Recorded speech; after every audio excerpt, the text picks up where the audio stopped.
გინდა 2026 წელი შენთვის მართლა განსხვავებული იყოს. მაშინ ეს სამი ინსტრუმენტი აუცილებლად გამოიყენე. მადლიერების მდგომარეობა.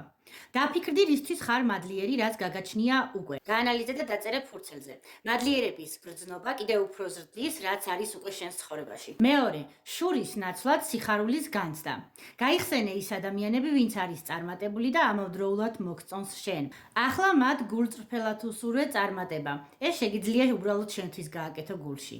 ამ მოქმედებით შენს ქვეცნობიერს და სამყაროს აჩვენებ, რომ რადგან მათ შეძლეს, შენც შეგიძლია გახდე ისეთივე და კიდევ უფრო მეტად წარმატებული. მესამე, ნათელი ხედვა.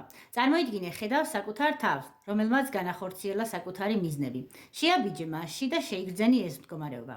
ახლა აიღე პასტა ფურცელი და გაწერე დეტალურად, რაც მოვა გონებაში. თუ რა ნაბიჯები უნდა გადადგა იმისთვის, რომ შენი მიზნები მარტივად განახორციელო. გისურვებ ნათელ ხედვას და მეტ მოტივაციას.